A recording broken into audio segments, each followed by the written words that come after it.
And we're live. And we are live. And as usual, good evening, Ericka. Hello, Robert. Hello, Ericka. How the hell are you? You So know, I'm okay. I'm okay. How are I'm you I'm doing, s- Robert? I'm sad today because I just found out that Terry Garr, an actress from the 70s and 80s, you Oh, passed away today at 79. yeah, She came down. I think we have a picture of her. Let's pull her up so everybody sees. yeah, But yeah. young Frankenstein. She was in the early Star Trek series. She played Roberta Mm, Lincoln she in was in Assignment. everything.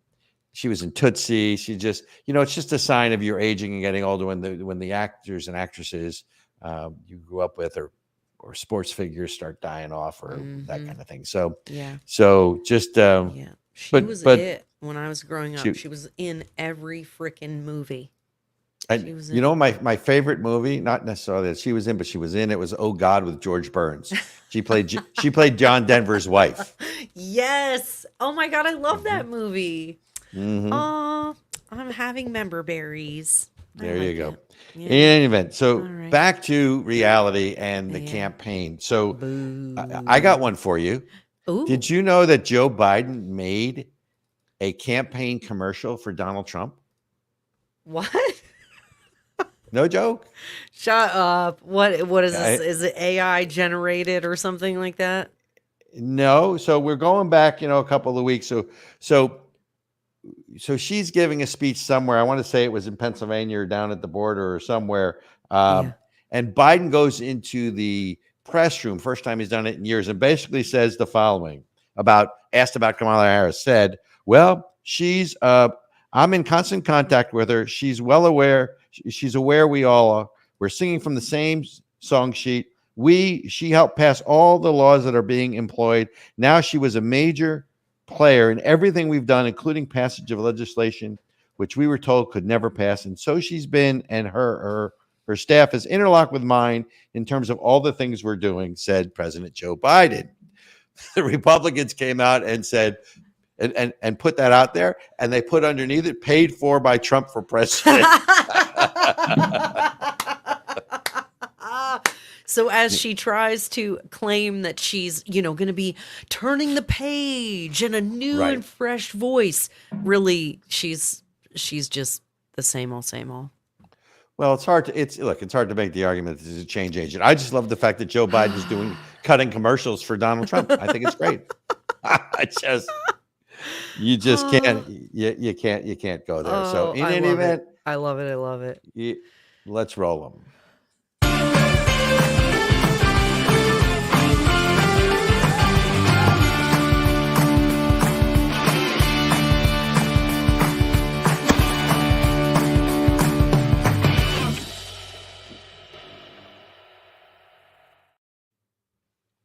Hello, and welcome to Of the People. We are all Nazis now. So we have gone from being, those people, half of America, who cling to their guns and their religion, to a basket of deplorables, to now that we are all Nazis, or worse, we're Nazi sympathizers. That's even worse. Now, it does feel a lot like Weimar Germany in the 1930s, for those who know their history. There's political stability, political violence all around. There is failing wages. There is economic hardship. And there is certainly anti-democracy or anti-democratic groups around. But it leads me to the question, who are the real Nazis here? Right? First of all, National Socialism as a movement is the formal name of Nazi Party, and socialism, communism, what's in a name, but not sure who the socialists are in this race, but it's not Donald Trump. In Weimar Germany, they used emergencies, they used political violence, they used intimidation to grab power. Government controlled everything from healthcare to social services. They restricted freedoms. They censored things. They used propaganda. There was an enemy, right? They made an enemy of the Jews, right? Because it was all about the superior race and who knew better, right? And it was about destruction of the enemy because you were protecting the German way of life or you were protecting democracy. Does that sound a little more like Trump and the Republicans? Or does that sound like Kamala Biden and the Dems? I don't know. You have to figure it out. So what this really, it's clear, is that Kamala Harris has nothing to run on except that Trump is a fascist, he's a racist, he's a bigot, he's now a Nazi, and he's evil, and he's a threat to democracy. So it doesn't matter what I did or didn't do, but vote for me because, I'm not him, and he'll destroy democracy. That's pretty much the fear campaign, because she certainly still to this day has not done a single press conference. And you have now someone running as the nominee who never won a primary. So there's that. But here's my question. If Trump is a Nazi, where are all the brown shirts, right? Where's all the political violence? And where's most of the violence coming from? One thing's for sure. There is one similarity between Donald Trump and Nazi Germany. Both were ardently against communists. They were anti-communist. And everyone understands, if you listen to this program, the connection between socialism and communism. But what's really going on here is that Donald Trump is a lot of things. He's certainly not a Nazi. What he really is he embodies the new populism that is sweeping the globe. You saw it in Brexit in England, where they rejected the European Union. You saw it in Hungary with Orban. You saw it in Meloni's Italy. You saw it in Bolsonaro's Brazil. You see it in Malay's Argentina, right? These are all populist uprisings. What it is Trump has given voice to a large section, arguably half or more, of America that felt unheard, voiceless, and powerless. That's what populism is. In the process, there is this resurgent nationalism and sort of a rebound or a reappearance of the nation state. And remember, thank you, Michael Savage, that a nation is defined mostly by three things: border, language, and culture. But this is really like nothing I've ever seen, this anti-Trump hatred. They're trying to make it about the man, and the truth is it's about his policies. That's really about it. So Trump, not a perfect president. They're desperate to hold on to power by any means, and that's what you're seeing here. So here, at the end of the day, is ask yourself where the political violence comes from. And perhaps just as important, if Trump does win this election, let's see where the political violence comes from then. And that's the monologue.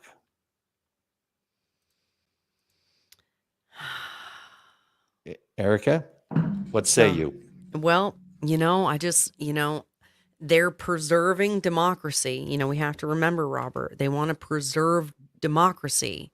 So they didn't use very much of it this year. They needed to preserve it. Right. So I want to play something for the people. So in case you missed all of this, and this was as recently as today, you have Representative Debbie Dingell goes on CNN with Jake Tapper and basically now says that Trump wants to put everyone in internment camps. Robert, before we play this, I just have to say, they are, it's okay. I got to take it. Take a breath. They've always misconstrued things, right? Normally the play is we're going to take something that Trump said and we're just going to misconstrue it. We're going to take it and we're just going to spin it to make it sound worse. Now they're just straight up lying. They're literally just saying things that are not true, that he never said or came close to. And so this is so disgusting. Okay. Ladies and gentlemen, be vigilant for the lies. Okay. Look, it's not even be vigilant. It's just what it really is just see through things for what they really are. But with if someone, what is it? Sticks and stones may break my bones, right? Yeah. That kind of thing. I mean, right now, one of the good things that the Democrats have done is they've taken the stigma away from calling someone a Nazi, right? Everyone's a Nazi now, right? First you're a racist, right? We're all racist now. Now we're all Nazis, right? I don't know. from guns and religion, right? Cling to our Yeah. guns and religion, Yep. to basket of deplorables, Yep. to Yep. Nazi, to racists. Now we're Nazis. Yep. To Nazis. More I than mean, half the country now. Yeah, I mean, it's a normal evolution, but here's where you have to listen to somebody and go, I want to know what she's smoking. Roll the tape My on God. this one. Yeah. Okay. Representative Dingle. Is, Debbie Dingle. Debbie Dingle has maybe got a dingle bell in her head. I don't know.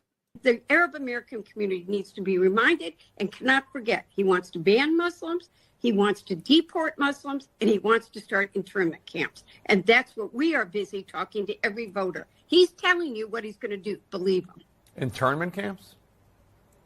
Yes, he has talked internment camps. You know what, Jake? Wow. You may have to visit me in one. I get worried enough when he talks about what he's going to do to his political enemies. But he has talked about them in this with different groups of people. Well, I've heard him talking about rounding up undocumented migrants, and obviously for that you would need some sort of camp. But what do you mean internment camps for Muslims and Arabs? He has spoken about that in different audiences. I don't have the exact citation right here, but I'll find it for you. Wow. Wow. Former President Trump was just endorsed by a bunch of Muslim leaders and Islamic clerics, right? Imams. So, I mean, liar, liar, pants on fire doesn't go far enough. But first of all, right, there's several things going on here. First, you have Representative Dingle, who, they're going to put me in an internment camp. Well, there's some, good thought to that. But, I think we changed her name from Dingle to Dingbat to start with. Really? Right. But she's talking shit, and the commentator or the interviewer, Jake Tapper, doesn't call her out on it. I mean, she said, well, there are comments and I don't have them with me, but I'll get them to you. Yeah, well, right. Okay, well, where are they? Yeah. Right. Yeah. So, but that's the stuff that the press doesn't cover. And notice how little pushback he gave her, Robert. That's the thing that's so disgusting. If Donald Trump had said some nonsense like that, they would look at the pushback he got from what's her name's back on 60 Minutes when he was like, they were spying on me, and she was like, no, Mr. President, it's not true. No. Right? Like, they call him a liar. They oh my God. And Jake Tapper just let this woman lie on national television with almost no pushback. Well, that's because it wasn't a presidential debate and Trump wasn't on the stage, right? Because you see what they do on the stage. And look, ladies and gentlemen, Trump isn't perfect. He's just the right guy for the right time. And it's not even about the man.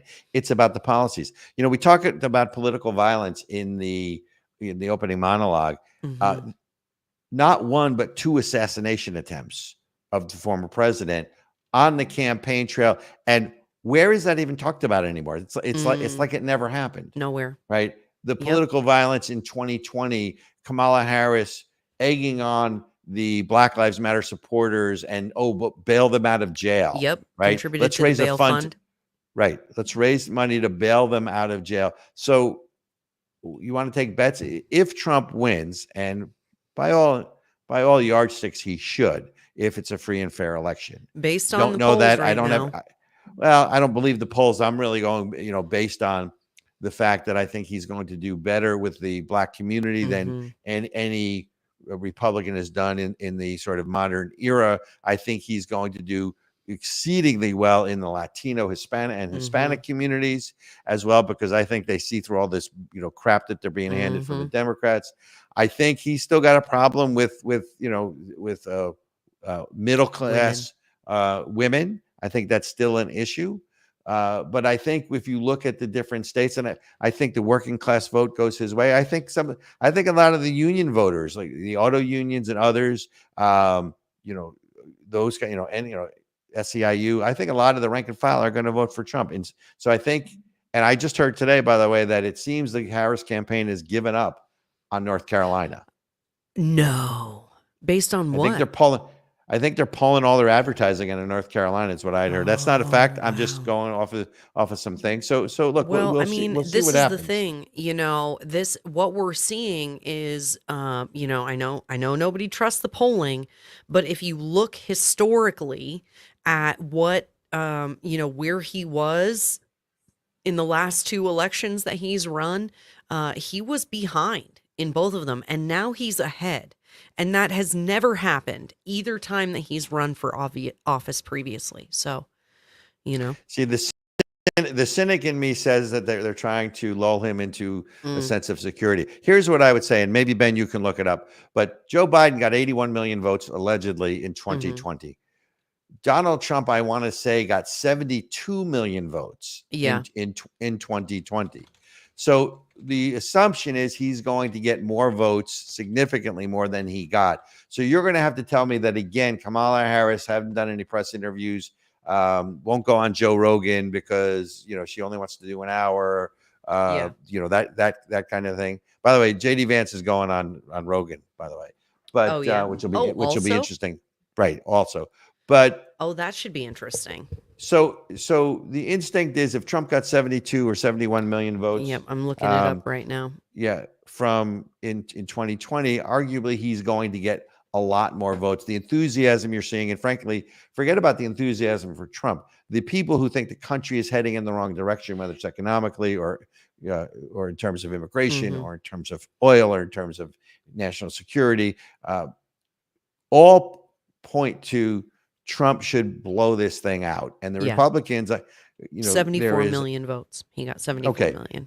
So the question is, does he get more than 74 million votes? And based on the enthusiasm, based on sort of cracking some of the old standing Democratic coalitions, whether it's the Black community, specifically Black men, or whether it is the Hispanic community, arguably. And I think, by the way, even the Jewish community, I mean, I don't think it's going to be the majority, but if Trump breaks 30% of the Jewish vote, that's huge. Yeah. I mean, right. And if he were to win the popular vote, and that's what I've been telling everyone that I know, it doesn't matter if you think that Texas is safe, that it's a safe red state or whatever. No, we need to blow this out of the water, ladies and gentlemen. We need to send a message loud and clear to these crazy folks who just want to run this country off of a cliff. Who want to trans your kids and who want to bankrupt this country, and they think they are entitled to all of your money. Send a message loud and clear. Go home packing. Kick them to the curb. Or put them in internment camps. Or bro, come on. Can you? These are not serious people. Like, those are the moments when you go, oh my God, these are unserious people. Wait a minute. That is absolutely not true. They're very serious people, and they're fear mongering. Yes. Look, repetition is the mother of learning. They're taking a message and look at Hillary Clinton, right? Mm-hmm. She was out there saying, oh, well, in 1938 or 32 or whenever it was, the Nazi, the American the Madison Square Garden. Yeah. Right. So they are grasping at any straw to democracy is on the line. And ladies and gentlemen, for the record, pretty much every president in the history of ever has done a rally at Madison Square Garden. So don't let them tell you I don't know about that, but they've certainly done large rallies. Like Bill Clinton did, at least one of the Bushes did. Well, the last time I remember being in Madison Square Garden was in 2004 at the Republican convention. That was interesting, but I don't know that there's been a presidential rally. Mm-hmm. Certainly since 2004. But here's the other thing I want to talk about. I mean, the things we try to bring up are the things that the press don't cover, right? Yeah. You hear all this on stage with Kamala Harris saying that all these national security people back me and all these Trump people back me, and nobody backs Trump, right? Which is clearly not true because, again, we're going back. The press didn't cover it. But do you know that there was a letter put out by 400 national security and foreign policy officials, ex-cabinet members, retired military officers, and Gold Star families who endorsed President Trump? Yep. Where is this in the press? Nowhere. Right. So Robert O'Brien. Remember, he hates. Remember, The press is telling you that that he doesn't like our service members, that he called them suckers and losers. Why would Right. they share that kind of information? It goes against their narrative. I understand, but so here's what so Robert O'Brien, who was the former national security advisor, said the following, right? The letter which he wrote and everybody signed. From a world at peace under President Trump, we are closer to a third world war than ever before under the Biden-Harris administration. With multiple escalating wars around the world, an open border that allows terrorists to flood into the American homeland, and malign actors like China operating unabated, U.S. national security has been profoundly damaged by the failed policies of Kamala Harris and Joe Biden. Ding, ding, ding. Now, by the way, that letter is 2 weeks old. Okay, it's 2 weeks old, October 3rd. Wow. Not covered. So the problem is, the cake is baked, right? Or the books are cooked, as the expression is the media is not covering it. And unless people make a diligent effort, or unless you listen to us, which you should always listen to us, but unless you're listening to us, you're not going to get this kind of information. But, the Harris campaign, the thing that concerns me, I think it was Tuesday and Wednesday, is Kamala Harris took 2 full days off the campaign trail. No one in their right mind takes 2 days off the campaign trail in the home stretch of what is allegedly a hotly contested campaign, unless you know something that other people don't know. Now, I don't know that the fix is in. I am skeptical. I mean, between China and Iran and Russia all trying to interfere in our elections, obviously in favor of Kamala Harris, because that Iran and China and Russia do not want Donald Trump as president. That's now, right. The Democrats are going to argue that, he wants, maybe Russia wants Donald Trump to be president because he was nice to Putin, which I think is a crock. But at the end of the day, there's no way to argue that China or Iran would want. So they're meddling, right? Then you have this disinformation campaign that's coming out of the Democratic side that accuses Trump of being everything. Let's see. I mean, I wonder if we can list all the names they called him. None of them stick, by the way. My favorite is a fossil fascist. Okay, so that's the new one. If you are for fossil fuels and you don't want to get rid of like gas and you are a fossil fascist. Hey, I want to get rid of all my gas. I have too much gas these days, so I would definitely want to get rid of my gas. That was not me. That was not me, ladies and gentlemen. If you're listening to the radio, that ain't me. Hello, Ericka. Sound effects we don't really need, but that's okay. I mean, can we get down to any more base humor than that? I mean, isn't it? That's what it is, though. I mean, this is it's poop. This is such poop that we're talking about right now. All of the stuff that we're talking about is so dumb. I literally, fossil fascist, dumb. Bro. Fossil fascist?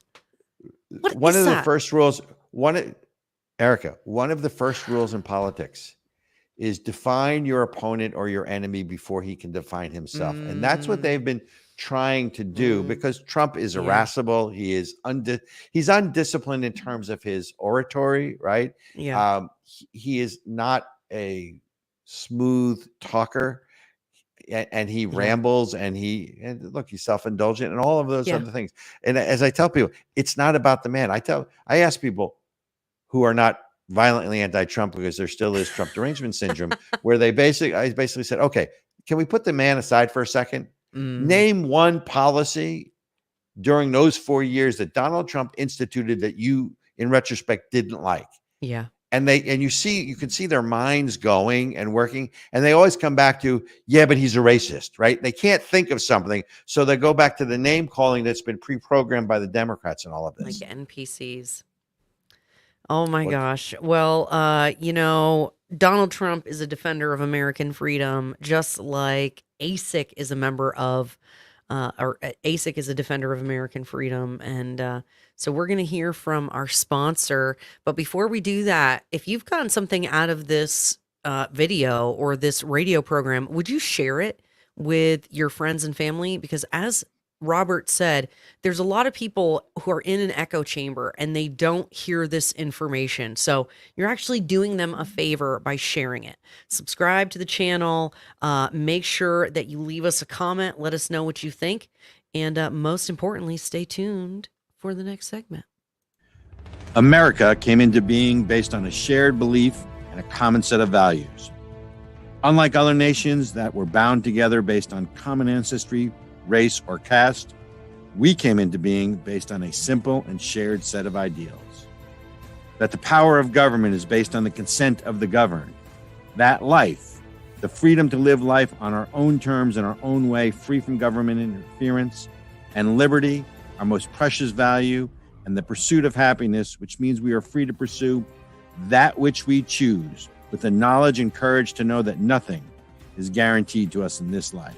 Those values, America was founded on these basic inalienable rights. Freedom to pray to God in our own way. Freedom to think and speak freely without fear of punishment or harm.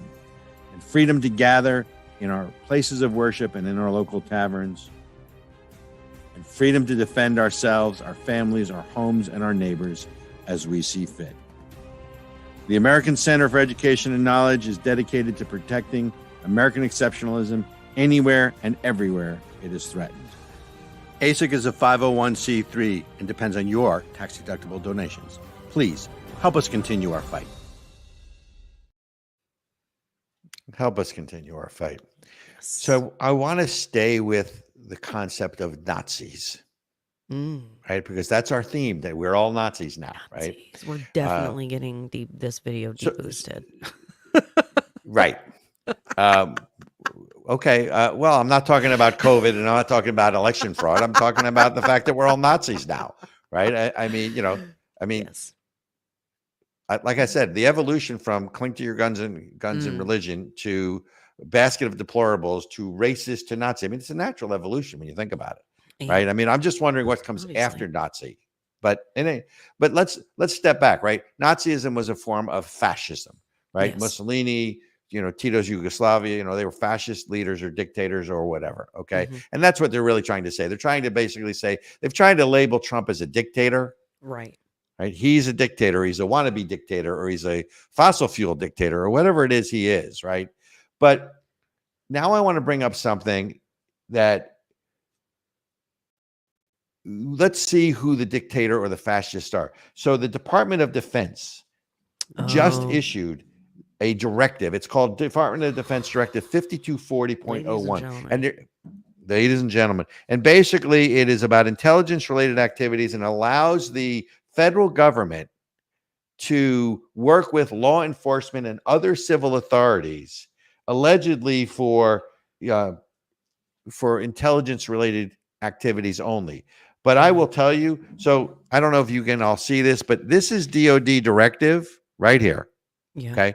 It's 22 pages and yours truly went through it. And for a party in power that is concerned about the potential rise of fascism, this now allows the federal government, and by the way, this has been around for a while, but it evolves every year. They update it. And this is the first time it's allowing federal authorities to work with state and local authorities domestically. That's the real issue. Whether or not it allows them to use lethal force against U.S. citizens is going to be subject to interpretation. It doesn't say you can, and it doesn't say you can't, but there's a couple things that I want to point out. It's 22 pages. Again, it's the Department of Defense intelligence and intelligence-related activities and defense intelligence component assistance to law enforcement agencies and other civil authorities. What's in a name? But let me get you some of the highlights. Like, just to be clear, they didn't need to do this so that the National Guard could be called in for riots and things like that, as was discussed during the Summer of Love. They're talking about... That must be 2020, right? Yep, exactly. They're talking about U.S. military, okay? Uniformed police officers. Or, excuse me, uniformed soldiers. Not National Guard. Not National Guard, okay? Although they probably are talking, the feds can call up the National Guard but that's a whole other conversation. Okay, go ahead. Got it. So if you go to page 5, okay, first of all, it says who can invoke this. Page 5, section K3 says the following: the defense intelligence components will only conduct or provide support or conduct of covert activities in times of war declared by Congress, during a period covered by a report from the president to Congress, or, it's my favorite, when such actions have been approved by the president and directed by the Secretary of Defense. So it's a low bar. If the president says do it, right? Wow. Now it says it must be limited. By the way, when they tell you what they're not going to do, you always have to worry. It says no Department of Defense civilian employee or member of the armed forces will engage in or conspire to engage in assassination. Well, that makes me feel better, right? So they specifically said you can't assassinate anybody. Of course, then again, assassination is not against a mob, right? I mean, assassination is you're targeting one person. So that's who can invoke this, which basically means by executive order, the president can invoke this, right? So then they go on to talk So about again, the fact. people, so okay, let me get this straight, Robert. What I've heard you say today is that the people who are worried about preserving democracy used very little of it. They were anti-democratic, in fact.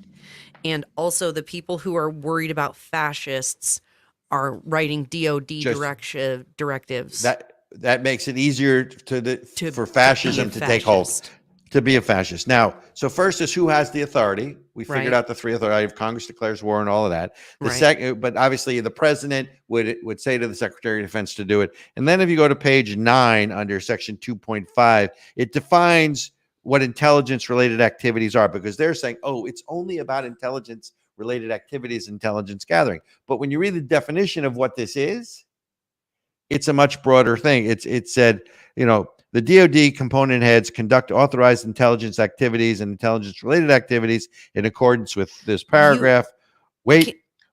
Whether or not the proposed activity is undertaken for a purpose that falls within the definition of intelligence related activities. What?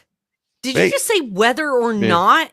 Page 9. Oh my God. So wait, but it gets even better. No, those are I just gave you the preamble. Don't they already have, hold on a second, don't they already have the right to spy on us with the Patriot Act? Well, they're supposed to only spy on us if they get permission from the FISA court, right? They have to petition the FISA court, right? But we saw during the Obama years and leading up to Trump's first swearing in as president and Trump presidency, that the FISA court the FBI was not honest with the FISA court, right? Yeah. That's been documented. What was that loving couple, the FBI, what was his name? I forget them. The ones that were having the affair. But yep. So it gets better. So I just gave you sort of the preamble. If you go to page 11, section 3, which is the general principles. Here you go. This is where it gets even better. Defense intelligence components may provide intelligence and non-intelligence assistance to other DoD components, including DoD law enforcement. Wait, can I finish? No, you got to come back in the camera. Dude, every sentence is like worse. Okay. A defense intelligence component may undertake intelligence activities for the primary purpose of furthering its mission or to assist intelligence mission or functions of another element with federal law enforcement agencies. And then if they have an issue, they have to consult with legal services. You think anybody's going to consult with legal services? So, but here is the smoking gun. You want the smoking gun? Yeah, I'm ready. As if this all isn't bad enough. So section 3.2, permissible assistance. So all of this is just a lineup. Okay. So permissible assistance says that blah, blah, blah, including federal law enforcement agencies, state and local, when lives are in danger, are authorized to do the following: participate in law enforcement activities to investigate or prevent clandestine intelligence activities by foreign powers. Here you go.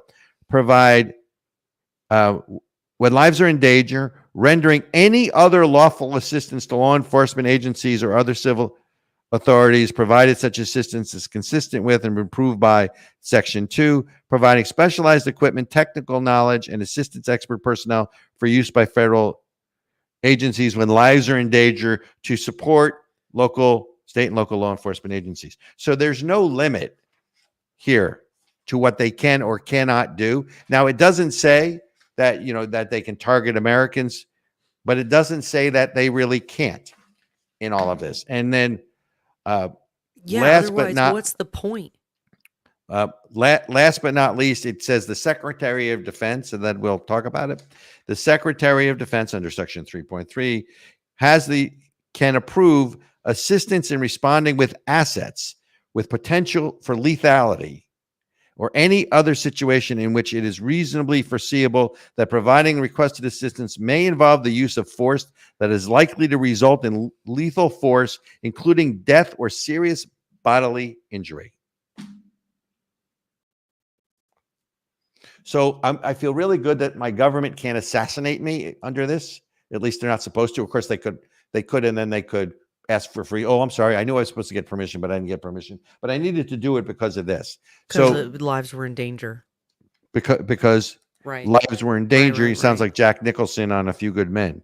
Yeah. Right? Yeah. Endangered lives. Mm-hmm. Ladies and gentlemen, Department of Defense Directive 5240.01 issued September 27th. In 2024. Why would you issue something like this? And again, it comes out every year, but this is the first time they've inserted this kind of language. Why would you issue something like that on September 24th with an upcoming election unless you thought you needed it or are going to need it? I am never. You're never speechless? I cannot believe that there's no low that they will not go to. There's no low. When this first came out, if you look up on social media, there were all these, conservative bloggers or posters who said, they can target civilians. It doesn't say that, right? What it does is it gives them a hole large enough to drive through a freaking aircraft carrier. Correct.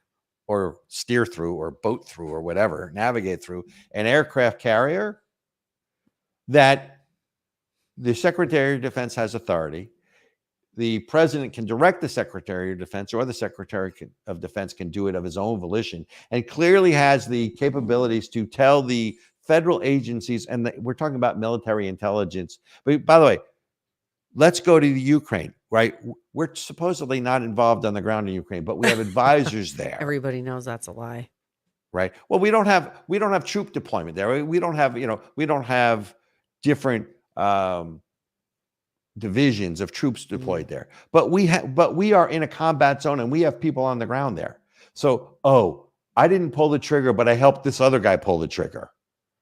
What's the difference? This is the federal government that is. If the Biden-Harris or Harris-Biden campaign is worried about Donald Trump being a fascist, well, first of all, if Donald Trump wins, what power did you just give him? I guess you just gave him power to put Debbie Dingle or Debbie Dingbat in a concentration camp or an internment camp. Literally. This is the thing, and this is why it's hard to take these people seriously, right? Trump is a dictator, he's Hitler, he's whatever, right? Okay, well, if that's the case, then you just did something for every other president. It is not just for Joe Biden or Kamala Harris or whoever is actually in charge right now. That is going to be for everyone moving forward. Ericka, they did this because they think they're going to win or they know they're going to win. That's why they did this. Let's be really clear. If they thought that Donald Trump had a snowball's chance of hell in winning this election, there is no way they pass this. I think there's no way they put this out. Robert, this is all about suppressing domestic uprisings because what they think is going to look, I am spitballing here. Yeah. And folks, I am making this up because I don't know and I don't have a crystal ball. But if Trump doesn't win and the perception is that the elections were not free and fair, this addresses the concerns if there are domestic uprisings or domestic issues, right, that spark violent protests on the Republican or conservative side, or let's just call it the non-Harris side of this, that they can then use troops to put down those protests. I think there's a good chance that happens no matter who wins. I think no matter what the result is, I think there's a very good chance that we have another replay of the Summer of Love. And if Donald Trump wins the presidency, yes, there will be that. If Kamala Harris wins the presidency, I don't think you see the uprisings. I don't think it's. We follow rules, right? Conservatives or restorationists, as my friend Dr. Bruce Abramson likes to say, follow rules. We've been following the Marquess of Queensberry rules for so long. That's what got us into this mess to begin with. Well, and that's part of the problem. See, we're honest. We try. Well, not everybody. I'm not trying to say like every Republican's a freaking awesome or whatever. But conservatives, generally, people on the right, many of us are people of faith, and so we can't lie, or we're not supposed to lie. We hold ourselves and each other to a higher standard of integrity. These people are willing to just go out there and lie and say whatever nonsense they have to say to scare you into voting a different way. Can we talk about people of faith for a second? Because I think there's a point that needs to be made here. Yeah. Right. God is not going to come down and save the United States of America. He works through people, right? Or she, right? I mean, I'm not trying to be gender specific here, but I'm a sexist. God is a man. It's okay. Okay. We're okay. I'm not even going down that road because no good can come from that conversation. But you know the old joke about the man of faith, there's a flood comes and he says, God's going to save me, and the waters rise and they try to get him out of the home. And he says, no, God's going to save me. The water rises more. He goes to the second floor. And then instead of people coming to the home, coming with the boat comes, and then, no, God's going to save me. I've been pious. I've been filial, all of that. And then he goes up to the roof. The water keeps rising and a helicopter comes to try to take him to save me. No, God's going to save me. And then what happens? The water continues to rise and he drowns and he goes before the Lord and he's distraught. How could you? I was observant. I was pious. I followed all your commandments, all of these things. And God's response was, what do you want? I sent you 3 different messengers to rescue. I sent you, the boat and the helicopter. Yep. So anyone, and that's why to the observant or faith community, that's why showing up at the polls matters. Yep. Because that's how you affect the change, that the divine change, let's call it. I'm not calling Donald Trump divine, right? That's not what I'm saying. But what I am saying is that God works his miracles through humans. He doesn't work it through. I mean, maybe he did back in the day. I wasn't around then, right? Yeah. Kind of thing. So yeah. And just for the record, y'all, 2/3, only about 66% of the voting eligible population votes. And I know for a fact, at least personally, all the people I know who don't vote are all people who think like us, who want normal, sane. So wait. Why don't they vote? Why don't? So those people that because if someone tells me, look, I won't say that I don't care how you vote, but on some level, I don't vote your conscience. But if you don't vote, don't talk to me. Don't even. I mean, we can disagree, and hopefully we can disagree sort of civilly, right? And we can have civil discourse, and it can be passionate, it can be ardent. But if you don't vote, I'm not even sure what to make of that. Yeah. So what do you say to your friends who, I think this and this and that, but I don't vote? I say, then I tell them everything that's wrong is your fault because you don't participate. You know better, but you won't participate. And so because your unwillingness to participate in your own self-governance, the crazy people win. They get to win out. I'm like, and almost, my vote doesn't matter. And I'm like, that's a lie. If you look at history, I can tell you 1,000 different races that were won by tiny margins. And if everyone had just shown up, it would have made a different outcome. And so, I just kind of don't really let anybody get away with it. Can I put my tinfoil hat on? Yeah. Who votes doesn't matter. Who counts the vote matters. Sorry, just kidding. That is a paraphrase of Stalin, by the way. Oh, you're not wrong though. If you are a Republican and you're out there and you have a problem and you're worried about election integrity and then you don't volunteer and you don't participate in the process, I'm just saying we gotta, they want you to feel helpless. They want Americans to be disengaged. They want you to be disenfranchised. They want you to be focused on arguing with each other about social issues so that you don't focus on how they're robbing your freaking bank account and your children's bank accounts and your unyet born great grandchildren's bank accounts. That's what You they must want. have a lot of money if your great are going to inherit, but okay. You know what I'm saying? Like when now the interest on our debt is the largest line item in our budget, not servicing the debt, not the principal, not paying off with the principal, but the interest payments. So, I mean, that's outrageous. So hang on a second. So I was talking to a friend of mine the other day, and elder gentleman, older than me, in his 80s, been around, tough Jersey, tough Italian Jersey guy, love him. And we were talking, we have these deep discussions, and he said, Robert, he goes, where do you think all of this started? And, my response, because I'm not as old as he is, to me, I sort of put it back to the Clintons after, what was that? So Clinton was what, 92?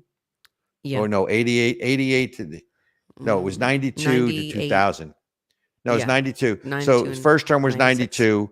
And then 96 was the reelect, right? So 1992. And he looks at me and he said, no. He goes, remember Eisenhower's speech when he departed, which was about the military industrial complex. Yeah. And then he goes, what it really went off the rails was Lyndon Baines Johnson in terms of sort of, the corruption in the political system. He said the other thing that he thought was interesting, which created also a problem, and I have to give him credit for this, is that when Nixon went off the gold standard, right? Oh, yeah.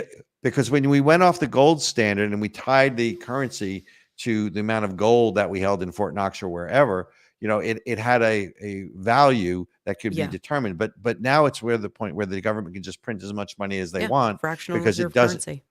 Right, because and you're the accountant here, so it doesn't really matter. So yep. Get me started. By the way, tell Lord Benjamin, yes, it is that time. Yes. And ladies and gentlemen, make sure to like, share, and subscribe and hang out with us as we hear from our partner, ASIC. Socialism. The goal of socialism is communism. The world is quite familiar with socialism and the horrors socialism has brought with it. It wasn't that long ago. Actually, it's still with us. Socialism creeps into government slowly until it's too late. Socialism, the big lie. Yes, it could happen anywhere. This educational video was brought to you by the American Center for Education and Knowledge and paid for by people like you who care about the future of our democracy. Please help us continue our work educating the American public and consider supporting ASIC by making a tax-deductible donation at asicfund.org. And we are back. And before we jump in, let's tell everyone, next week we will be on special time, 6 p.m. to 8 p.m. with a 2-hour election eve special with some special guests. Paul Teller from Advancing American Freedom, Jay the Shepherd, RNC committee man, some other special guests, including Melissa Mayo, Dr. Lori Feynman, Dr. Bruce Abramson, a few other people as well as special guests. So folks, don't miss us next week. We're going to be 6 p.m. to 8 p.m. streaming live on election eve. Don't want to miss that one. Bring your popcorn.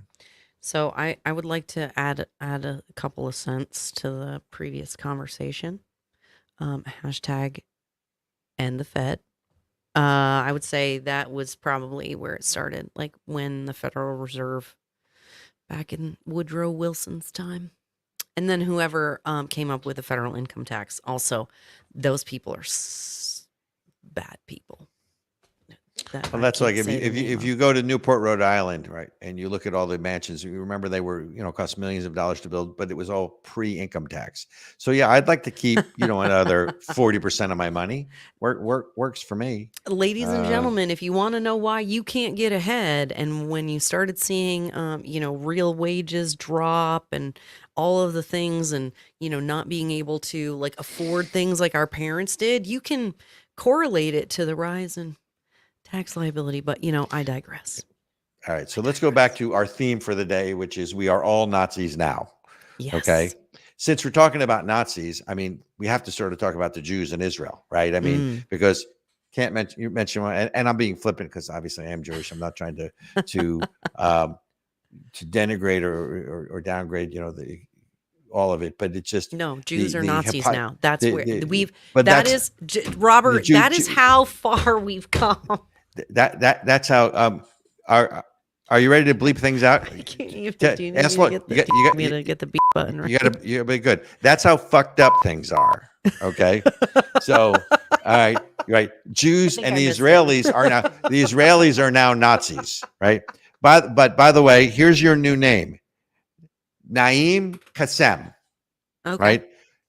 As of today, he just replaced Hania Nasrallah as the head of Hezbollah. And he gave a speech a couple of weeks ago because he was the assistant secretary general, but he's now the secretary general of Hezbollah. And all this talk about peace, about ceasefire, about all these things that the Harris Biden administration, it's really Biden-Harris. The nonsense. Yeah. Right.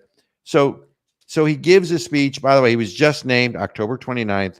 And he basically says Hezbollah will continue the fight. But let me read you what he said, because I love to do that. This is what Israel is evil incarnate and a clear and present danger to Lebanon. Israel is a usurping, occupying entity that constitutes a real danger to the region and the world. The embodiment of evil built upon murder, displacement, massacres, and Earth's worst vices. Hang on, you're going to love this part. Israel is an expanding occupation that will not be satisfied with Palestine, but desires the entire Arab region, the entire Islamic orbit, and even wants to control the world from this position in the region. Oh. This is the new head of Hezbollah that the Biden administration is trying to get Israel to make peace with. Oh. Okay. Right? Okay. Wow. Okay. I didn't know the Jews wanted, I knew the Jews controlled the media and the banking. I didn't know they wanted to control the world, I guess. What else? What are some other good Jewish tropes that we can pull out? I don't know. We all have big, long noses. We all have big, long noses. I don't know. What? They want to control the world? Of course. Didn't you know that? I mean, I mean, so I want to come back to Nasrallah, but here's the other thing that just happened. So the Israeli parliament, the Knesset, and again, breaking news, just banned UNRWA, right? The United Nations Relief Workers Association, from Israel over terrorism ties. And the backlash for Israel doing that is off the charts. What? Because Israel, obviously, look, it's been sort of an unspoken fact that UNRWA has been infiltrated by Hamas terrorists. Yep. Remember, right? they found Hamas terrorists in the UNRWA camps and like all kinds of stuff. That's the ties are undeniable. The photo in October, after October 7th, that showed this massive electrical power supply in a hospital going down underground into the tunnels. I mean, it would be like walking into a wall and going, what's that doing? It's impossible to miss. But the world has known, intelligence agencies have known for 10 years or better that UNRWA has been compromised, probably longer, right? So United Nations Relief Workers, Israel's Knesset just banned them. And by the way, near unanimous on both sides. There were actually two bills that were linked together. But here's what really gets me off my rocker. Okay. The UN General Secretary, or Secretary General, Antonio Guterres, says the following. The implementation, and there are 4 points here. The implementation of the laws could have devastating consequences for Palestine refugees in the occupied Palestinian territory, which is unacceptable. I call on Israel to act consistently with its obligation under the Charter of the United Nations and its other obligations under international law, including under international humanitarian law and those concerning privileges and immunities of the United Nations. National legislation cannot alter those obligations. What? There are four. Wait. There are four. First of all, he calls them, number one, the implementation of laws could have consequences. Well, what about the implementation of UN Resolution 1701 that they've never called to implement or enforce, which requires Hezbollah to pull back with a safety curtain from the Lebanese-Israel border? Why aren't they doing that? Right? It's okay. Let's enforce these on Israel and the Nazi Jews here. Right? Isn't that like an oxymoron, Nazi Jews? I mean, I don't get that. But then they call it the occupied Palestinian territory. You know, I mean, by the way, it is occupied territory. The Palestinians have occupied the territory, right? I mean, it's Judea and Samaria. But in any event, then he goes on, a call on Israel to act consistent with the obligations of the UN Charter. Again, UN Resolution 1701. And then about the humanitarian laws and those concerning privileges and immunities of the United Nations. Immunity doesn't apply to murderers. You don't have immunity to commit murder, whether you're at the United Nations or not. I don't understand what you're reading, Robert. Like, why is Israel in required to allow UNRWA within their borders? Look, Israel works with the Red Cross. They work with a lot of other, charitable organizations. I mean, if you're not already in the bag for either the UN or Hamas, find another. I mean, look, no one's saying that on the Egyptian side. Why can't they operate on the Egyptian side?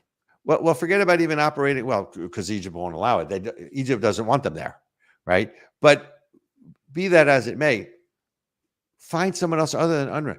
Look. There needs to be aid delivered to Gaza. I get all that, right? Fine, no problem. Find someone else to deliver it other than UNRWA, which is clearly compromised. Correct. Right. The other issue is, don't forget, Hamas controls all the supplies that are being brought in, and the people are still starving anyway. But that's a whole different argument and conversation. I just find this whole thing about who are the fascists, who are the Nazis here, right? So you've got Qassem, who's the new Hezbollah leader, saying that Israel wants the world, which I guess plays well in some of the Middle East. And by the way, if you go back to some of the other things that he says, he's just off the charts. The only thing that's good about what he's saying is I grew up with when Yasser Arafat was the head of the PLO. And what he would always do is he would say one thing in English to the Western press, and he would say another thing in Arabic to his followers and to the leaders in the Middle East. And the media never reported it even then, either because they didn't want to, but more likely it's because they just assumed it was the same translation, and it wasn't. Yeah. So at least now you have in the words of the new leader of Hezbollah exactly what he's thinking. Very clear. Right. Very clear. And go from there. Going back to UNRWA, by the way, what do you think the Biden administration's position is? Oh, I'm sure they're like, no, you got to let him in. Why you so mean, Israel? Matt Miller, State Department spokesman, said the following, that this is a paraphrase. He said that UNRWA's operations urged Israel not to suspend UNRWA's operations in Gaza, noting that doing so could have legal implications affecting U.S. security assistance to Israel. So everything, and by the way, these guys apparently lobbied their asses off, meaning the Biden administration, to prevent Israel from doing this. It was direct one-on-one, where they went in and they said, if you do this, again, they keep threatening to cut supplies, and they keep threatening to cut arms or embargo the arms. They don't want Israel to actually be successful during presidential election. They're nervous about it. They don't want to have to deal with the consequences. It is astonishing. I have two words, and only two words. Abraham Accords. Radically change the the peace perspectives in the That's Middle right. East. Qatar, United Arab Emirates, we want, I think it's Morocco and Tunisia, have Yep. it. They haven't signed it. And ultimately, you want Saudi Arabia. Yeah. They were Excuse me, normalizing to make peace. relations. Yeah. They were normalizing relations with So, everyone. They were in the process. They were in negotiations, right. thanks to the Trump administration. So we are all, let's end this where we started. We are all Nazis now, which, like I said, I guess it's better than being a racist or a basket of deplorables. I don't know, Robert. Let's see. What are we've been called? Bitter clingers, deplorables, Nazis, fascists. What else? Oh, Neanderthals. Yeah, we're Neanderthals. Well, I am. Wait. For the record, I am a Neanderthal. I mean, I'm sort of somewhere in there, like a Cro-Magnon man or Cercopithecoidea. That works for me. I'm good. I'm a caveman. No problem. Oh my gosh, I love it. All right, you guys. Well, we've got just a few minutes left, and in that time, we just want to let you know, next week, as Robert said, we're going to have special election day coverage. So we're going to be on from 6 to 8 p.m. Absolutely. Eastern. Lord Redic and I are going to be out getting some man on the street videos, some exit polling Wait. Are you going to get, how about women on the street? Are you being sexist? Yes, I am a misogynist. Well, you do know women have the right to vote too, Unfortunately, yes, we do. Repeal the 18th. I am glad I did not say that, because I would get in a rash of trouble. Hey, I'm just saying, I hate to say it, but if women turn the vote and y'all are voting for this Kamala Harris because of dumb stuff, and I'm just saying, I think that there should be an eligibility test. I'm not sure what it is. I'm not sure who should be in charge of it. I'm not saying it's a good idea. I'm just saying that the people who are voting should not be allowed to. We talked about that last week, about an informed electorate, and the informed electorate wasn't necessarily formal education, but participation, civic participation at the local level, at the state level, in your churches or synagogues or house of prayer, in your communities. That's how they got informed, if you will. It was an informed electorate. It didn't say an educated electorate, but the presumption was always that you would be informed because you'd participate. Yes, exactly. And so, ladies and gentlemen, we just ask that you check out your people. Go vote. I say vote red till you're dead. Vote red. What you're really saying is not only go vote early and vote often. And vote all the way down ticket, you guys. We don't just need, yes, exactly. We don't just need Donald Trump in there for this election. We need good judges. We're not advocating vote your conscience, Ericka. What you want people to do is vote their conscience. No, I want people to vote for conservatives. If we've done our job properly and they vote their conscience, you'll be fine. You know what? I accept that. I accept your. Yeah, Don't tell them how to vote. Just tell them to go vote. And by the way, if you're going to go vote, folks, in all seriousness, bring 5 of your friends. Make sure they're voting too. That's really the issue.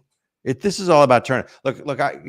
I was involved in a ground ops in 2004 and several other different campaigns. At the end of the day, you can do everything right. If you cannot get your voters to the polls, game over. Doesn't matter. Elections, ladies and gentlemen, do have consequences. This one more than most. And on that note, we'll see you next week.